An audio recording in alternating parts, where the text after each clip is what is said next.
Afinal, o que são as offshores? A Lívia Zanolini traz os detalhes desse tipo de negócio que movimenta bilhões. Mas o nosso contato ao vivo com Brasília agora, a defesa do ministro Paulo Guedes está celebrando o arquivamento do caso Pandora Papers.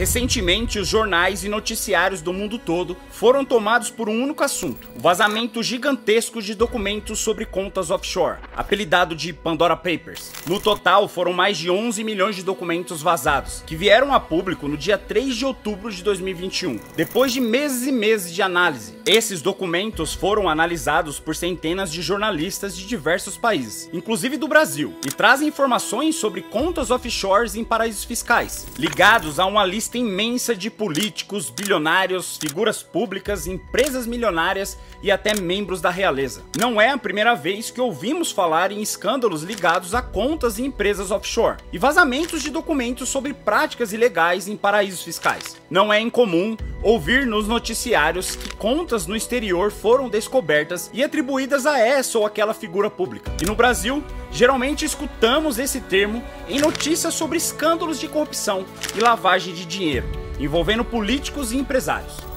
E segundo a Paradise Papers, o ministro da Fazenda, Henrique Meirelles, também tem uma empresa offshore no exterior. O próprio Pandora Papers faz parte de uma série de vazamentos que vem acontecendo desde 2016, começando com o Panama Papers, e juntos são considerados os maiores vazamentos de dados da história, maiores até que o Wikileaks do Edward Snowden, por exemplo. Mas estamos há tanto tempo ouvindo falar sobre isso, que é normal que algumas informações fiquem perdidas no meio do caminho. O que são, afinal, contas offshore? O que são paraísos fiscais? Essa prática é ilegal? O que diz a lei brasileira a respeito disso? E quem são essas pessoas citadas nesses vazamentos gigantescos?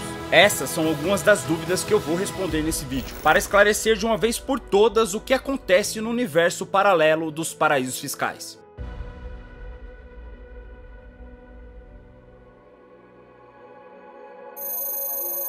Offshore é uma palavra em inglês que significa além da costa, em tradução livre. E o conceito de uma conta offshore é bem simples. Conta offshore é qualquer conta bancária aberta em um país que não é o país onde você reside. Ou seja, qualquer conta aberta em território estrangeiro. Por muitas vezes ouvimos os noticiários se referindo a esse tipo de conta como contas no exterior, porque no final é exatamente a mesma coisa. Mas mesmo que conta offshore seja um conceito tão abrangente, as contas que estão relacionadas aos escândalos e vazamentos que vemos nos jornais são abertas em territórios específicos, chamados de paraísos fiscais. Em paraísos fiscais. Investigação sobre contas e empresas offshore em paraísos fiscais. Exposing billions of dollars shielded by the super rich in the world's tax havens. Paraísos fiscais são países ou jurisdições como um estado, por exemplo, onde os impostos cobrados sobre renda, empresas e investimentos são muito baixos ou até inexistentes, e a burocracia para investimentos e transações bancárias é mínima. Em alguns paraísos fiscais, ainda entra em jogo a questão da privacidade, já que alguns desses territórios não exigem informações como transparência fiscal ou comprovação da origem do dinheiro, e ainda garantem o anonimato dos titulares das contas. Essa definição é universal, mas os atributos para que o território possa ser considerado um paraíso fiscal variam de país para país. No Brasil, por exemplo, a Receita Federal considera um paraíso fiscal países ou dependências com tributação favorecida e regimes fiscais privilegiados, com carga de tributação menor que 20%. E quando um país é incluído na lista de paraísos fiscais da Receita, o imposto sobre remessas de dinheiro enviadas para esses países por empresas ou até por pessoas físicas é maior que para os demais países. Nós sabemos que a tributação alta e burocracia extensa desencoraja muitos investidores estrangeiros a colocarem dinheiro no Brasil. E o mesmo vale até para os investidores brasileiros. Logo, as contas offshore em paraísos fiscais são uma alternativa para quem quer escapar desses impasses e fazer o dinheiro render mais,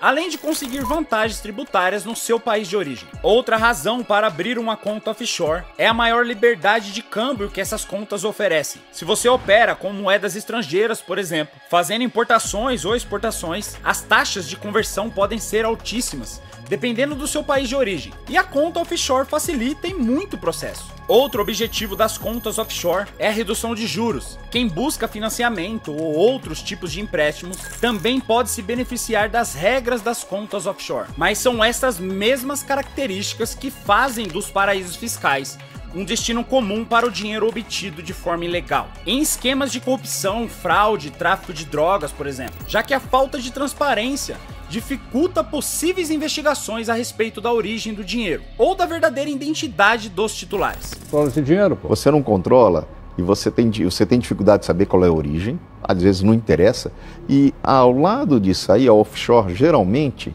muitas delas, para o Uruguai até recentemente, as ações eram o portador, então você não sabia que era um dono.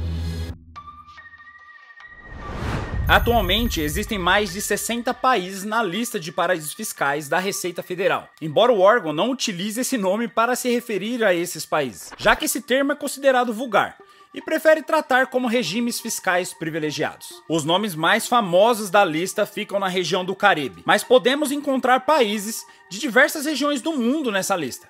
Alguns exemplos são Panamá, Emirados Árabes Unidos, Hong Kong, Líbano, Ilhas Caimã, Barbados, Bahamas, o Chipre, Ilhas Maldivas e Mônaco. Mas um estado também pode ser considerado um paraíso fiscal, independente se o país ao qual ele pertence tem ou não um regime fiscal privilegiado, como é o caso da Dakota do Sul, nos Estados Unidos, que viu os ativos de seus clientes em trusts no seu território crescerem de 57 bilhões para 360 bilhões de dólares na última década. Um dos paraísos fiscais mais famosos do mundo é a Suíça, mas o seu status de paraíso fiscal foi revogado em junho de 2014 pela Receita Federal, e o país não é mais considerado um regime fiscal privilegiado pela lei brasileira.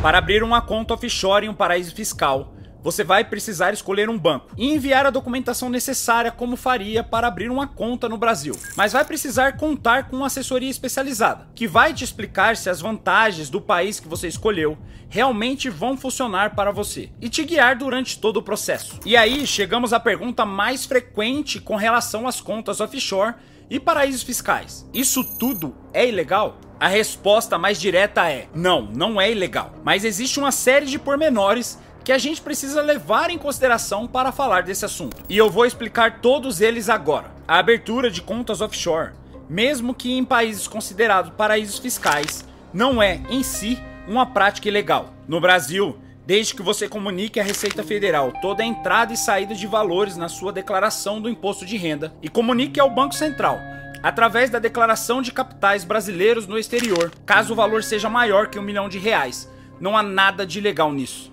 O Consórcio Internacional de Jornalistas Investigativos, grupo responsável pela divulgação do Pandora Papers, aponta que empresários brasileiros são responsáveis por mais de 809 mil empreendimentos e contas bancárias no exterior, todas consideradas offshore. Além disso, a Receita Federal forneceu a informação de que atualmente existe 862 bilhões de reais formalmente declarados à Receita, que hoje repousam em contas bancárias offshore, ou seja, 862 bilhões de reais ganhados no Brasil hoje estão aplicados no exterior. E esse é apenas o número declarado à Receita Federal. Mas nem todos esses empreendimentos são ilegais. Na verdade, pode ser apenas uma maneira de escapar do pagamento de impostos. Mas a discussão em torno das contas offshore é muito mais ética do que legal. Geralmente, ao abrir uma conta offshore, o titular da conta abre também uma empresa offshore no mesmo país, para desfrutar ao máximo das vantagens fiscais oferecidas por aquele território. Muitas dessas empresas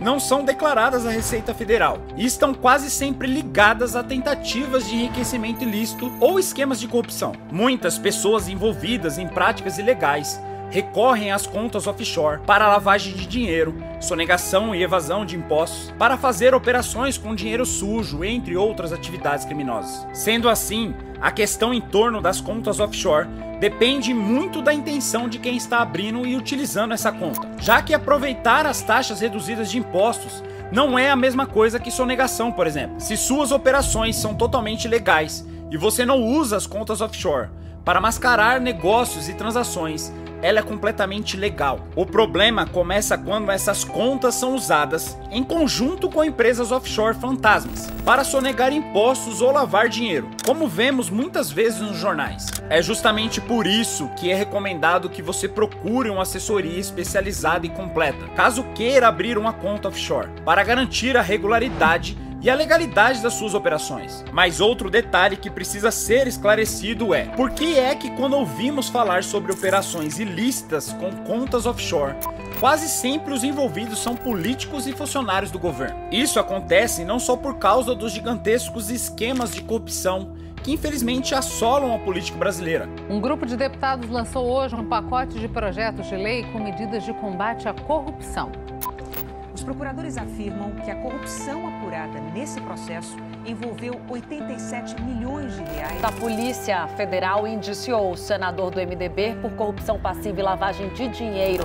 O Brasil tem tido aí recorrentemente vários casos de combate à corrupção abafados ou mesmo anulados. Mas também porque o artigo 5º do Código de Conduta da Alta Administração Federal proíbe que funcionários em altas posições no governo tenham investimentos ou aplicações no exterior que possam ser afetadas por ações diretas ou indiretas do governo, mesmo que todas as operações sejam comunicadas à Receita Federal e o dinheiro seja de origem limpa e lícita. Esse é o chamado conflito de interesses. Isso significa que se um funcionário do governo abrir uma conta no exterior, ele já está cometendo um delito. Mas não são só os políticos e empresários que se aventuram no mundo das contas offshore. Muitas celebridades, atletas e até membros da realeza também são citados nos documentos sobre contas offshore, desde os primeiros vazamentos, apelidados de Panama Papers. Para entender melhor o que dizem esses documentos, quem são essas pessoas e o que elas fazem com todo esse dinheiro, nós vamos mergulhar mais a fundo nesse assunto e falar sobre os 3 maiores vazamentos sobre contas offshore da história: o Panama Papers, o Paradise Papers e o mais recente, Pandora Papers.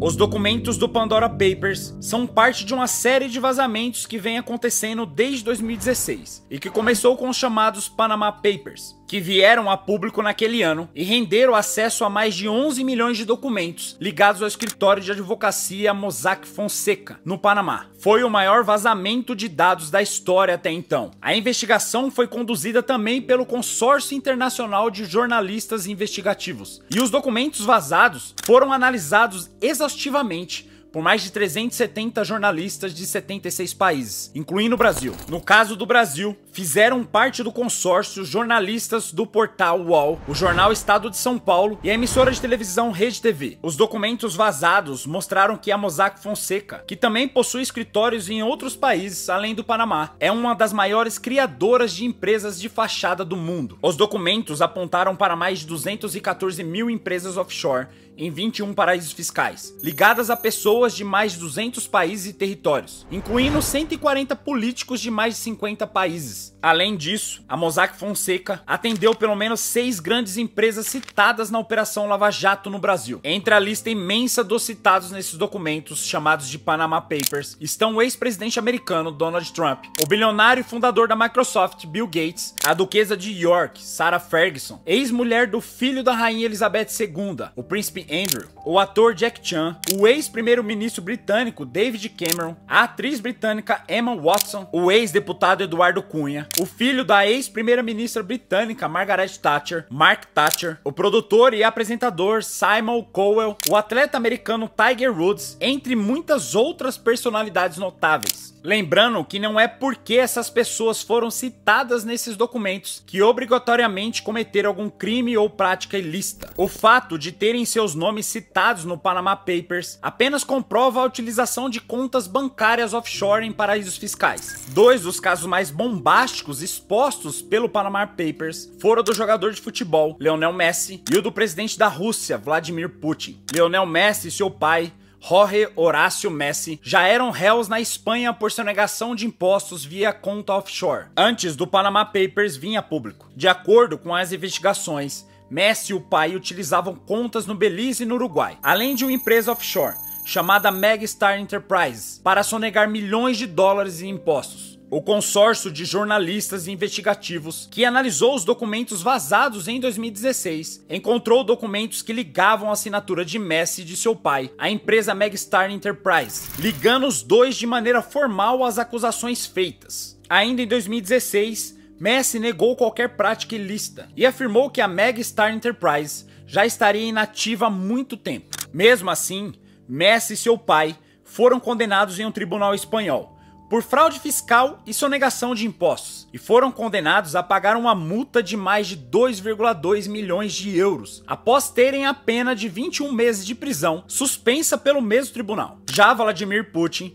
presidente da Rússia desde 2000, não foi diretamente citado em nenhum dos documentos vazados em 2016. No entanto, vários nomes ligados ao presidente russo foram encontrados nos vazamentos, inclusive o de Sergei Rodugin, padrinho do filho de Putin e melhor amigo do presidente russo. Sergei controlava ativos de mais de 100 milhões de dólares por meio de contas offshore, e aparece como dono de pelo menos 3 empresas offshore, entre elas a Sonet Overseas e a International Media Overseas, parte de uma rede de empresas comandadas por pessoas próximas a Vladimir Putin, que movimentaram ao todo muito mais de 2 bilhões de dólares no exterior. Essas empresas se beneficiaram de contratos e concessões na Rússia, que não seriam possíveis sem a intervenção ou pelo menos a aval do presidente Vladimir Putin. No dia seguinte à divulgação dos documentos em 2016, o porta-voz do Kremlin, Dmitry Peskov, afirmou que os agentes da CIA estavam por trás dos vazamentos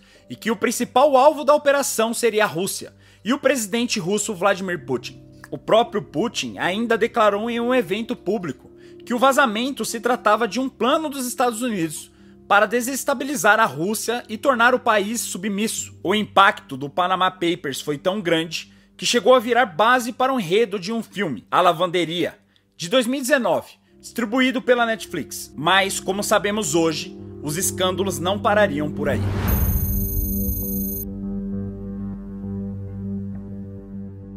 Já em 2017, vieram a público novos documentos vazados, que foram chamados de Paradise Papers. Dessa vez, foram mais de 13 milhões de arquivos vazados, que contam com documentos desde 1950 a 2016. Cerca de 6,8 milhões desses documentos dizem respeito a um escritório de advocacia e um provedor de serviços corporativos, que operavam juntos em mais de 10 jurisdições, sob o nome de Appleby. No total, 381 jornalistas de 96 jornais vindos de 67 países analisaram os documentos vazados no Paradise Papers, incluindo jornalistas do jornal britânico The Guardian. Esses arquivos demonstraram que o império das offshore era muito maior e muito mais complexo do que a maioria das pessoas imaginava, incluindo os próprios jornalistas que investigavam essas contas. Os arquivos presentes no Paradise Papers jogaram ainda mais luz sobre os caminhos percorridos pelo dinheiro aplicado no exterior para evitar o pagamento de impostos. Expuseram as conexões entre ultras ricos de todo o mundo para movimentar esse dinheiro. Trouxeram a público vários outros nomes conhecidos e iniciaram de fato o debate sobre se as contas offshore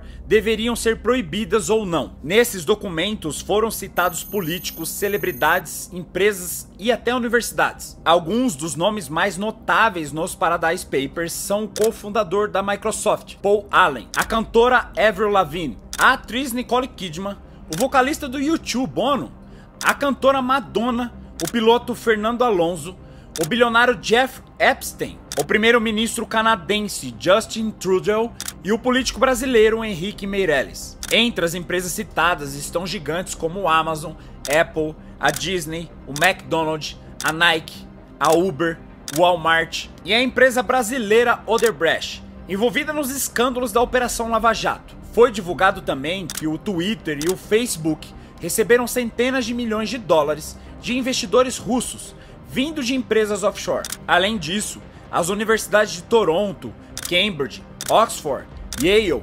Stanford e Princeton também foram citadas no Paradise Papers. Dessa vez, os casos mais emblemáticos descobertos nesses vazamentos ficaram por conta do piloto Lewis Hamilton, da cantora Shakira, da rainha da Inglaterra Elizabeth II e, novamente, do presidente russo Vladimir Putin. The Queen's private estate, the Duchy of Lancaster, turned up in the Paradise Papers with stakes in 2 funds, based then in the Cayman Islands and Bermuda, worth about $18 million. The money has kind of ended up there rather than being carefully put there.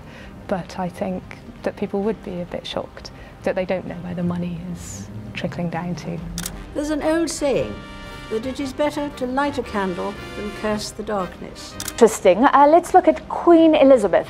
Around £10 million from the Queen's personal fortune were paid into funds in the Cayman Islands and Bermuda, and a company, a duchy, which provides the Queen with an official income, also invested in a UK retailer that lent out money for people to buy things like furniture at exploitative interest rates. It turns out the Queen, through the duchy, acquired an indirect stake in Bright House, a chain of rent-to-own appliance stores repeatedly accused of taking advantage of some of Britain's poorest citizens. No caso de Lewis Hamilton, os documentos apontam que o piloto, considerado um dos maiores automobilistas de todos os tempos, deixou de pagar cerca de 3,3 milhões de euros em impostos sobre um jatinho de luxo que ele comprou importando a aeronave para a ilha de Man, no Reino Unido. De acordo com os vazamentos, Hamilton importou um jatinho, modelo Bombardier Challenger 605, avaliado em 16 milhões de euros, e um motorhome, de 1,7 milhões de euros, para a ilha através de uma empresa offshore fantasma, e foi assessorado pela Appleby durante o processo, assim como os outros clientes da empresa. Os advogados de Hamilton afirmaram que todos os procedimentos foram revisados por especialistas e não havia nada de ilegal na prática, mas analistas europeus afirmaram que esse tipo de procedimento viola as regras europeias sobre o assunto. Já a cantora Shakira estava sendo investigada na Espanha por fraude de 17,4 milhões de dólares, que teria sido praticada por meio de contas offshore. The Colombian pop singer might have to stand trial for alleged tax evasion. A cantora Shakira é alvo de mais uma polêmica. Uma investigação feita pela polícia espanhola revelou que ela sonegou impostos no valor de 83 milhões de reais. E os documentos descobertos no vazamento da Paradise Papers confirmaram que Shakira tinha residência fiscal nas Bahamas, além de administrar seu dinheiro a partir de contas em Malta e em Luxemburgo. Entre 2008 e 2011, a cantora teve cerca de 31,6 milhões de dólares movimentados em seu nome em um offshore. E as transações foram feitas pelo ex-noivo de Shakira, Antônio de la Rúa, filho do ex-presidente argentino Fernando de la Rúa, além de constar até 2016 como única sócia de uma empresa offshore aberta por Antônio, chamada Tornesol Limited. Em 2021, a Receita Espanhola confirmou todas as acusações. Assim como nos Panama Papers, os Paradise Papers não trouxeram diretamente o nome do presidente russo Vladimir Putin, e sim de pessoas extremamente próximas a ele. Dessa vez, foram descobertas transações entre Wilbur Ross, secretário de comércio do governo de Donald Trump, e o genro do presidente russo, Kirill Shamalov. As transações foram feitas a partir de uma empresa offshore de fretes marítimos, no nome de Ross, que, de acordo com os documentos, recebia anualmente quantias milionárias da empresa de Shamalov.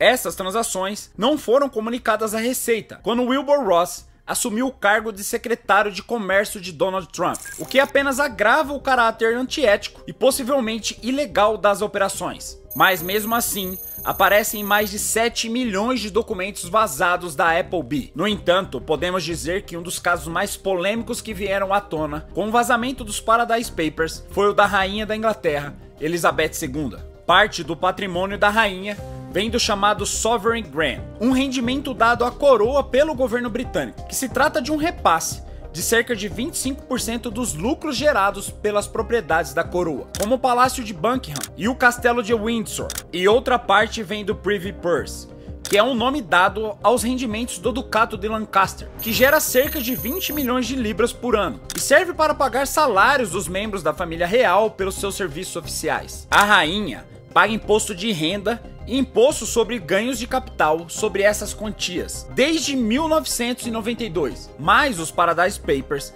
apontaram que cerca de 10 milhões de libras do patrimônio da Rainha Elizabeth estão aplicadas em um fundo de investimento offshore nas Ilhas Caimã. De acordo com os documentos, esse fundo investiu em empresas como a Bright House, amplamente criticada pelo parlamento inglês, por explorar famílias endividadas e violar direitos do consumidor, e a Treasures, que foi à falência com uma dívida de mais de 17,5 milhões de euros em impostos para o Reino Unido. Na época, muitos políticos britânicos e grande parte da população exigiram um pedido de desculpas da Rainha Elizabeth, alegando que ela teria tirado uma quantia muito grande de dinheiro do país e prejudicado a arrecadação de impostos, o que se tornou uma questão polêmica, visto que a maior parte do dinheiro da rainha vem de repasses do governo britânico. Mesmo assim, um porta-voz da rainha disse que a monarca não tem influência nas decisões do fundo de investimento offshore, onde ela aplicou esse dinheiro, e que não estava ciente das aplicações na Bright House e na Treasures. Isso tudo foi só em 2017. Nesse ano de 2021, tivemos o capítulo mais recente dessa série de vazamentos, o Pandora Papers.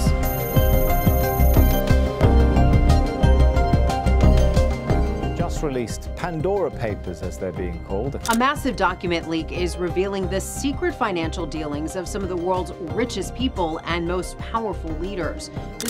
As revelações do Pandora Papers... Sobre o caso Pandora Papers, fruto de uma investigação do Consórcio Internacional de Jornalistas Investigativos e que apurou nos últimos meses milhares de offshore. Finalmente, chegamos à última peça desse quebra-cabeça complexo e gigantesco, que expôs como nunca antes o verdadeiro império das contas e empresas offshore. No dia 3 de outubro de 2021, vieram a público os Pandora Papers, uma coleção de quase 12 milhões de documentos, incluindo 3 milhões de imagens, mais de 1 milhão de e-mails e cerca de 500 mil planilhas. Esses documentos vêm de 14 fontes diferentes e foram analisadas por meses por mais de 600 jornalistas, de 149 jornais, vindo de 117 países, incluindo a BBC, o The Guardian e o The Washington Post. Os jornais brasileiros envolvidos foram o Poder 360, a revista Piauí, a Metrópolis e a Agência Pública.